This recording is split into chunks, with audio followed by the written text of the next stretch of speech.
미국도 그렇습니다만은 사실은 한국에서는 결혼 혼수 문제가 굉장히 대단한 사회 문제라고 합니다.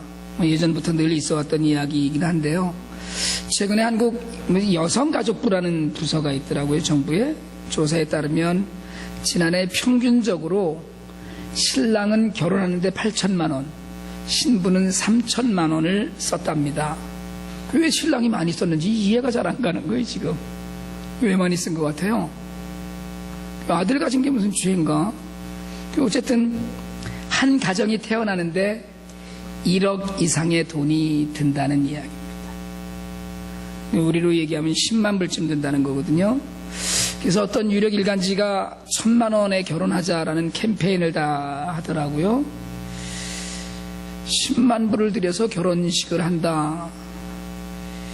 이게 말이 잘 안 되는 것 같기도 하고요. 한 3년 전쯤에 제가 1년 동안에 몇 차례 무료 주례를 선 적이 있어요.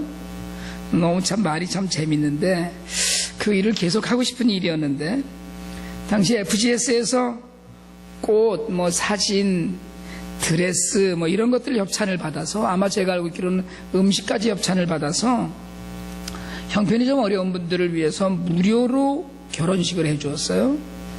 지금은 이제 안 하고 있는데 근데 그때 저더러 무료로 주례를 서줄 수 있냐고 묻는 거예요. 제가 무슨 주례로 밥 먹고 사는 사람도 아니고 무슨 주례가 직업도 아니고 그걸 무슨 돈을 받느냐고 아주 흔쾌히 그때 결혼식 주례를 섰어요. FGS에서 결혼했던 그 가정이 한 3쌍쯤 됐고요. 그러다 보니까 또 그 가운데 우리 교회에서 아주 간소하게 결혼식을 올린 커플이 우리 교인들이 아닌 분들이 2쌍쯤 있었던 것 같아요. 그래서 그 중에 한 분은 어느 식당에 웨이트레스로 일을 하고 계시는데 요즘도 그 식당에 가면 직사 대접을 받습니다. 제가 반찬도 더 많이 나오고 특별한 음식도 좀 해주시고 그래요. 그런 대접을 받아요. 오늘 이 자리에도 결혼을 해야 될 사람들도 있고요. 앞으로 몇 년 안에 결혼시켜야 될 자녀들이 있는 분들도 있어요. 정수현 집사님도 앞으로 애들 장가를 해야 되고 세놈 8천만 원씩이면 2억 4천인데 김택기 형제님하고 장소영 자매님도 어느 날 이제 딸을 시집 보낼 텐데 제가 부탁드리고 싶은 건 아주 간소하게 하셨으면 참 좋겠다 그런 생각이 들어요. 아주 한 푼도 안 드리고 하기는 어려울 테니까 그래도 정말 모범적으로 검소하게 했다 이런 얘기 좀 들었으면 좋겠어요. 교회에서 결혼식하면 장소 빌리는 비용 그렇고요. 장식 좀 간소하게 하고 사진 좀 그냥 잘 찍는 분이 와서 찍고 그러면 좋지 않을까 이런 생각을 좀 해요. 우리가 예배 시간에 가끔 몇 차례 했었던 그 서약식만이 아니고 결혼식이라도 그렇고요. 그러다 보면 여러 가지 여유들이 좀 생길 수 있고요. 그렇다고 생각을 합니다. 작년 9월에 우리 정진군도 혼인 서약식을 교회에서 간략하게 하고 IT에 집 지어줬거든요. 지금 IT에 할머니 하나가 손자 하나랑 사는 분이 그 집에서 살아요. 지난번 저희 교회를 방문한 신효인 집사님 딸 은호가 첫돌이었죠. 첫돌 잔치를 교회에서도 집에서도 하지 않고 세 식구가 식당 가서 밥 먹었답니다. 제가 가만히 생각을 해보세요. 이 세 식구가 식당 가서 밥 먹었으면 2인분만 시켰을 거 아니에요. 1살짜리 애는 밥 따로 안 시켰을 테니까. 그렇게 하고 나서 1,500불을 IT에 보내면서 우물 파는 일 같은 데 쓰였으면 좋겠다 이렇게 얘기를 했어요. 그래서 이번에 제가 가지고 갑니다. 우물 하나 파는데 한 2,500불쯤 드는데 어떻게든 한 1,000불쯤 더 보태서 정말 꿈대로 남들에게 생명의 물을 전하는 일에 쓰임받을 수 있다. 감동스러울 것 같아요. 초호화판으로 사는 사람도 많습니다. 근데 그런 사람들이 큰 일을 한다는 소식을 들어본 적이 많지 않아요. 그렇지만 여러분 1년 전에 돌아가신 철가방 천사라고 했던 김우수 씨 같은 분들 혼자서 짜장면 배달하면서 정말 더 가난한 아이들 후원하고 그런 분들처럼 아주 가난하고 남들만은 못해도 많은 사람들을 감동시키면서 사는 사람들이 이 세상에는 많이 있어요. 제가 이번에 또 IT를 가거든요. 사실은 지난 11월 중에 IT와 도미니카를 좀 다녀오려고 여름부터 계획을 하고 있었습니다. 이런저런 이유로 일정을 미루고 있었고, 형편도 그런데 나중에 2월달 가는 때 그냥 가자 이렇게 생각을 하고 있었어요. 근데 이번에 허리케인 샌디가 우리들에게도 많은 피해를 입혔지만 IT에는 더 말할 수 없는 피해를 입히고 고아원 식량 문제가 아주 심각하다고 합니다. 탁성 여사님께서 웬만하면 잘 해결해 주시고 잘 돌보아 주시는데 많이 어려우신 것 같아요. 저희가 부정기적으로 돈을 좀 보내드리거든요. 뭐 한 번에 한 5,000불, 7,000불, 적을 때는 한 2,000불 이렇게도 보내드리곤 했는데 턱없이 부족하죠. 지난번 통화할 때 어느 선교팀이 헌금하고 간 2,000불로 쌀을 나눠주고 있다고 이야기를 하시더라고요. 쌀값이 좀 올라서 2,000불이면 쌀만 사면 한 80포대쯤 살 텐데 그게 500명 아이들이 먹기엔 너무 적다는 거죠. 하루에 한 끼씩 쌀만 먹는다면 한 20일쯤 버텨보겠지만 쌀 사면 뭐 식용유에다가 스파게티에다가 이러고 저러고 하면 한 열흘치 될 것 같다 이런 생각이 들어요. 매달 6,000~7,000불 있어야지 아이들 하루에 한 끼 이상 쌀밥을 먹게 됩니다. 사실은 여러분들에겐 그냥 풍성한 감사의 계절에 죄책감 느끼실까봐 또 저는 뭐 우리가 드리는 감사는 감사해야 된다고 믿기 때문에 말씀을 안 드리고 넘어갔지만 사실은 우리가 풍성한 식탁 앞에서 IT 생각을 한다는 건 제게는 참 고역이기도 했습니다. 그러나 여러분 사실은 제가 바라기는 많이 먹고 많이 누리고 사실 수 있으면 좋겠어요. 정말 풍성한 건 누리고 그러면서 감사하시면서 사시면 좋겠어요. 그런데 대신에 자주 좀 스스로를 돌아보았으면 좋겠다 이런 생각을 합니다. 기쁨과 감사가 그 안에 있고요. 내가 사는 것 나누면서 누리는 즐거움도 좀 있었으면 좋겠다고 생각을 해요. 분수에 맞게 또 스스로 절제하고 지키고 삼가면서 그러면서 살면 하나님께서 기뻐하실 것 같다는 생각을 자주 합니다. 오늘 우리가 읽은 본문은 세상에 무엇보다도 마음을 지키라고 가르쳐요. 내 마음은 영혼이고 마음은 생각이고 마음은 하나님과 교류하는 유일한 통로입니다. 우리가 육신으로 하나님의 일에 헌신하고 다 수고하고 하지만 육신으로 하나님과 통하는 것이 아니고요. 우리 영적인 동물이라고 그러거든요. 영은 머릿속 지식 안에 있지 않고 우리 가슴 속 마음 안에 있습니다. 여러분 이성과 지성으로도 하나님을 알고 감성으로도 하나님을 만나지만 영성이 없으면 하나님을 바르게 알고 바르게 만나는 건 아닐 거예요. 영이 맑은 사람은 머리가 무겁지 않고 마음이 무거운 사람입니다. 오늘 이 말씀 묵상하면서 우리가 지키는 마음으로 우리 삶이 첫째로는 분수를 지키는 삶이 되기를 소망합니다. 분수를 지켰으면 좋겠어요. 앞서 말씀드렸지만 한번 지나가면 다 끝나는 일에 목숨 걸고 낭비하지 말고 자신을 돌아보면서 검소하면 나중에 할 일이 참 많습니다. 주님이 마태복음 12장에서 그런 말씀하셨거든요. 선한 사람은 그 쌓은 선에서 선한 것을 내고 선한 마음을 가진 사람은 선을 쌓고 그 쌓여진 선을 갖고 선을 내놓는다는 거예요. 악한 사람은 쌓은 악에서 악을 낸다고 그러셨으니까 여러분 선은 낭비하고 사치할 때 쌓여지지 않습니다. 여인이 주님 앞에 나와서 300데나리온이 넘는 우리가 흔히 말하는 몇만 불은 좋게 되는 향유를 병을 깨서 주님의 머리와 발에 부었을 때 예수님께서는 주님의 장례를 준비하는 것이라고 옹호하셨어요. 저는 분명히 그런 생각을 해요. 그 여인이 그 비싼 향유를 위해서 먹을 것, 입을 것에 눈 돌리지 않았을 거라고 저는 믿습니다.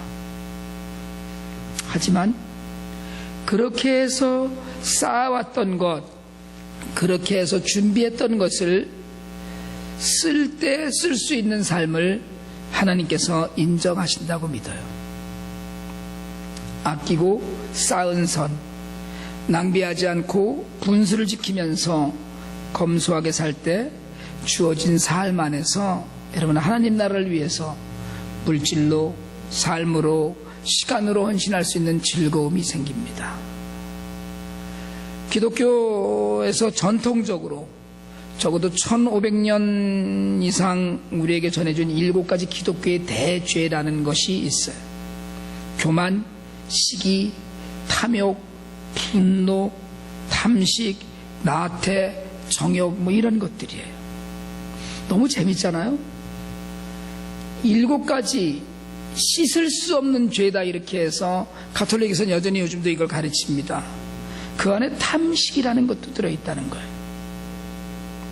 탐식과 정욕을 육체적인 죄로 분류하고 나머지를 영적인 죄로 분류하기도 하는데 이 모든 죄가 자신의 분수를 넘어선 욕망과 자기 기준으로 세운 가치에서 비롯됩니다. 여러분, 분수를 지키는 사람은 교만하지 않아요. 자신을 잘 아는 사람은 시기하지 않습니다. 탐욕과 탐식을 부려서 배는 꽉 차지만 영혼은 텅 빈 사람들이 많이 있습니다.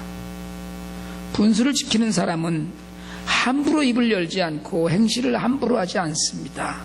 옷차림 하나, 먹는 음식 하나도 흐트러지지 않고 자신과 이웃을 생각해요. 오늘 그 7가지 죄를 생각하면서 여러분, 사실은 우리가 마음을 지키고 하나님 앞에서 돌아봐야 될 우리의 모습들이 있습니다. 모세가 마지막 설교인 신명기에서 이스라엘 백성들에게 당부해요. 우리 신명기 4장 9절을 같이 한번 읽도록 합니다. 시작. 오직 너는 스스로 삼가며 내 마음을 힘써 지키라. 그리하여 내가 눈으로 본 그 일을 잊어버리지 말라. 내가 생존하는 날 동안에 그 일들이 내 마음에서 떠나지 않도록 조심하라. 너는 그 일들을 내 아들들과 내 자손들에게 알게 하라. 여러분, 살아오는 날들 돌아보시면서 겸손한 마음 버리지 말고 하나님 향하신 걸 기억해야 합니다. 우리는 원수는 바위에 새기고 은혜는 모래에 새긴다고들 그래요. 오늘 우리가 이 자리에 있습니다. 여러분들의 형편이 어떠시든지 간에 오늘 사실은 하나님의 은혜로 우리가 이 자리에 있어요. 지나온 시간보다 오늘이 못하다고 생각하실 수도 있겠지만 그럼에도 불구하고 여전히 하나님의 사랑이 아니었으면 지나온 시간 중에 죽었을지도 몰라요. 사실은 지나온 시간을 생각하면서 그동안 하나님께로부터 은혜를 받았다면 그런 사람은 분수를 지키는 삶을 살아요. 우리가 분명히 주님으로부터 용서받고 구원받은 감격이 있다면 주님으로부터 내가 정말 벌레 같은 죄인이었음에도 불구하고 사랑받고 하나님의 자녀가 되어서 이 자리에서 하나님을 찬양하고 예배드릴 수 있는 기회가 오늘 내게 있다는 걸 깨달았다면 인생을, 시간을, 돈을, 자신의 재능을 함부로 낭비하면서 헛된 것에 쓰지 않게 됩니다. 여러분, 바라기는 자신의 삶의 절제를 통하여서 자신의 삶에 지켜야 될 바운더리를 깨달아가면서 분수 있는 삶을 살아서 하나님을 기억하는 것을 여러분의 삶으로 증거하실 수 있기를 바랍니다. 또 마음을 지키는 사람은 자신의 본분을 지키는 동시에 자신의 자리를 지키는 사람입니다.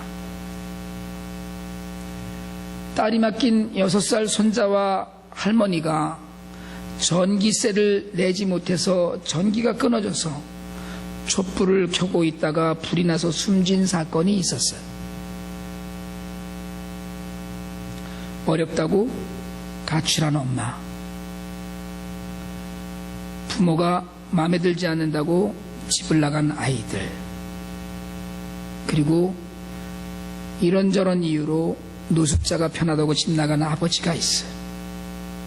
집을 지키는 사람은 할머니와 손자입니다. 그러나 여러분, 그렇게 자기 자리를 지키지 않는 사람들 때문에 비극이 생겨요. 형편이야 다 말할 수 없겠지만, 여러분, 사연은 그 안에 다 있지만 자신의 자리를 지킬 때라야 세상은 바르게 돌아갑니다. 하나님께서는 필요한 것에 필요하기 때문에 필요한 것을 만드셨어요. 산을 만드시고 바다를 만드시고 하늘과 별과 우주를 만드시고 태양을 만드시고 달을 만드셨어요. 다 그 자리에 필요한 것들이에요. 달이 어느 날 내가 이 자리에 있고 싶지 않은데 해서 그 자리를 떠난다면 지구의 조수간만차는 이건 있을 수가 없어요. 사람도 마찬가지입니다. 하나님께서는 지금 그 사람이 그 자리에 꼭 필요해서 두셨어요. 옆에 사람 얼굴 한번 보실래요? 이 사람이 필요하시다는 시작. 별로 하고 싶지 않은 모양이죠. 지금 여러분 옆에 앉아있는 사람이 하나님이 보시기에 필요해서 두신 사람이라니까요. 여러분의 뜻이 아니라 하나님의 뜻을 먼저 생각하면 자신의 자리를 지켜야 합니다. 여러분, 저는 이제 이임합니다. 저는 하나님과의 약속을 지키기 위해서 교회를 떠나서 또 다른 광야로 나갑니다. 제 마음속에 계획하고 소원하는 것은 있지만 앞으로 어떤 일이 있을지 모릅니다. 그러나 여러분들께 당부드리고 싶은 것은 교회를 지켜주시고 자리를 지키시기 바랍니다. 쉽지 않고 마음의 어려움도 있겠지만 여러분, 그럴수록 복의 기회와 은혜의 기회가 많아진다는 걸 잊지 마시길 바랍니다. 하나님은 결코 어떤 경우에도 오래도록 자신의 자리를 지키는 사람들을 미련하다거나 머리가 나쁘다거나 하지 않으셔요. 여러분, 우직하게 자신의 자리를 지킨 사람들이 역사의 바퀴를 굴렸던 사람들입니다. 하나님께서 어려움을 지나는 여러분들에게 이제 좀 복 좀 주려고 하시는데 어려운 일 한참 다 겪고 지나서 이제 좀 뭐가 좀 되려는데 그걸 못 참고 그 자리를 떠나면 하나님 찾지 않으시겠어요? 얘 어디 갔냐? 그러지 않으시겠어요? 금광을 캐는 사람이 오래도록 수고하고 캤어요. 캐다 금이 나오지 않아서 그만두었습니다. 다음 사람이 와서 1m도 파지 않아서 금광을 만나요. 다윗은 양을 지키는 자리에서 하나님과 교제했어요. 사자와 이리가 출몰하는 들판이었습니다. 광야였어요. 그러나 거기서 다윗은 예배드리고 거기서 다윗은 교회로 삼고 거기서 다윗은 하나님을 찬양했어요. 아무것도 없는 허벌판이었어요. 그럼에도 불구하고 다윗은 그것이 자신이 예배해야 될 자리임을 알았어요. 때가 되었을 때 하나님은 다윗을 왕의 자리로 옮기셨어요. 다윗이 자기 마음대로 자리를 옮기지 않았어요. 밤이 되면 춥고 낮이 되면 뜨겁고 벌레와 참으로 못된 짐승들은 많고 그런 자리였을지언정 하나님이 맡기신 자리라고 믿었던 다윗은 그것이 곧 예배의 자리였고 그 자리가 교회였어요. 그 신실함을 통해서 하나님께서는 다윗을 왕으로 삼으셨어요. 고난과 아픔이 있더라도 혹 내가 기대하지 않거나 내가 원하지 않는 어려움이 좀 있더라도 자신의 자리를 지켜서 하나님을 만나고 하나님이 예비하신 복을 누리시길 바랍니다. 오늘 우리는 신임 담임 목사 청빙을 위한 공동의회를 합니다. 제 개인적인 소망은 새로 오시는 목사님을 통해서 여러분께서 영적인 승리와 기쁨을 누리시게 되는 겁니다. 그러려면 자리를 지키셔야 돼요. 지난 세월 동안 혹시 우리에게 어려움과 갈등들이 있었다고 한다면 이제 펼쳐질 새 시대에 기쁨과 감격을 여러분이 누리셔야 돼요. 저는 많이 기대하고 있어요. 정말 어떤 때는 가슴이 뛸 정도로 기대가 있어요. 하나님께서 이제 어떻게 해주실까 보고 싶어요.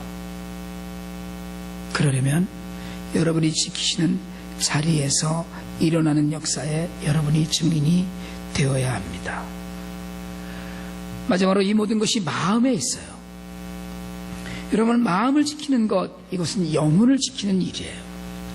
본소를 지키고 언행을 삼가고 자리를 지키는 믿음은 마음을 지킬 때 드러나는 일입니다.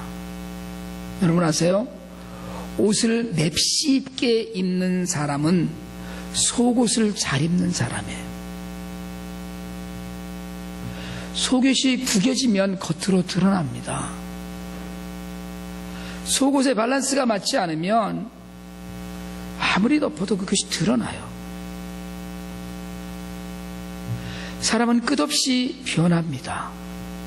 우리는 듣는 것, 보는 것, 이야기하는 것들 가운데 자극을 받고 마치 순간순간의 감정이 끓는 물처럼 막 끓다가도 어느 순간인가 말할 수 없이 차가워지기도 하고 그런 변함이 있어요. 작심삼일이라고 그러잖아요. 작심삼일. 요즘은 작심삼초랍니다. 생각하고는 또 생각이 바뀌고 자꾸 그래요. 그렇게 빨리 변하고 잊어버려요. 처음 사랑도 잊어버리고 하나님께서 그동안 해오신 일도 잊어버립니다. 수시로 생각도 바뀌어요. 오늘 이거 하려고 하다가 내일은 그게 싫어지고, 오늘은 이 사람이 좋다가 내일은 그 사람이 싫어지고. 여러분, 마음을 지키는 것, 주위 환경에 영향받지 않고 내적으로 결단하고 소신 있게 나아가는 거예요. 그러려면 영적으로 깨어 있어야 합니다. 마음을 지킨다는 것이 믿음이 깨어 있는 거예요. 지조가 있어야 돼요. 의리도 있어야 돼요. 뚜렷한 인생관도 있어야 됩니다. 세상 사람들도 지조를 지키고 의리를 지킨다고 해요. 그런데 여러분, 한 공동체다 그러고 예수를 믿는다고 하면서, 그러면서 자기 뜻이 이루어지지 않았다고, 자기가 좀 어려움이 있었다고, 세상 사람도 갖고 있는 지조도 의리도 없어지는 경우가 믿는 자들 안에 왕왕 있어요. 여러분, 깨어있는 마음으로 정말 믿음을 지키고 마음을 지키려면 첫 번째로는 마음에 하나님의 말씀으로 가득 채워야 됩니다. 하나님의 말씀을 듣고 우리는 그걸 머리로 들어요. 하나님의 말씀을 지식으로 들어요. 하나님의 말씀을 들으면서 평가하고 비평하고 판단해요. 마음으로 듣지 않았어요. 여러분, 말씀을 들을 때 머리로 올리지 말고 마음 안에다 가득 채워 넣어보세요. 주의 말씀은 내 발의 등이요 내 길의 빛이라고 했는데, 내 발의 등이 되기는커녕 내 발에 걸림돌이 될 때가 너무나 많아요. 왜요? 머리로 듣기 때문에 그래요. 머리로 듣는 하나님의 말씀은 아무 소용이 없습니다. 지식으로는 세상 누구보다도 많이 알지만 가슴 속에 뜨거운 것이 없고 무거운 것이 없어져요. 여러분, 하나님의 말씀을 마음에 가득 채우실 수 있길 바랍니다. 그리고 여러분, 흔들리지 않도록 기도하고 침묵하고 묵상해서 그 말씀들이 내 안에 충분히 가라앉아서 내 삶의 중심이 되도록 하셔야 돼요. 하나님의 지혜를 공급받는 것, 하나님의 마음과 내 마음이 통하는 것, 이것이 믿음이고 은혜예요. 아무리 어렵더라도 내가 가야 하게 될 길이 있다면 그 길을 향하여서 좌우로 치우치지 않고 한 발 한 발 내디뎌야 됩니다. 감정이나 주위 환경에 휩쓸려서 주춤거리다가 매일 우리는 미루어요. 아무리 작은 시작이라도, 아무리 작은 행동이라도 정말 구체적으로 나의 삶에 정말 현실화시키고 그걸 지켜야 돼요. 여러분, 마음을 지킨다는 건 쉽지 않습니다. 참고 견딘다는 걸 이야기하는데 여러분, 이게 쉽지 않아요. 그러나 인생에서 큰 복을 누렸다는 모든 사람들은 다 마음을 지켜왔던 사람들이에요. 바람에 흔들리듯 때에 따라 마음이 오락가락하면서 성공한 예가 없습니다. 오늘 성경이 이야기해요. 마음을 지켜라. 쉬운 일이 아니에요. 하지만 말씀과 성령에 의지하면 어려울 일도 아닙니다. 우리가 말씀을 묵상하고 기도하는 일을 게을리하지 않는다면, 우리가 하나님을 예배하고 모이기를 힘쓰기만 한다면 여러분 풍성한 생명의 열매를 얻어요. 어제 아침 우리가 매일 성경 묵상하면서 에베소 교회를 향하여서 처음 사랑을 잃어버렸느라고 질타하신 하나님, 서머나 교회를 향하여서 환난 가운데 있었지만, 가난했지만, 고통 가운데 있었지만 내가 부유한 자라고 하시면서 그럼에도 불구하고 아직도 환난이 더 있을 것이라고 하셨던 하나님, 그러나 그 하나님이 우리에게 약속하셨어요. 듣고 행하면 생명나무의 열매를 먹게 하고, 듣고 행하면 생명의 관을 내게 씌워주겠다.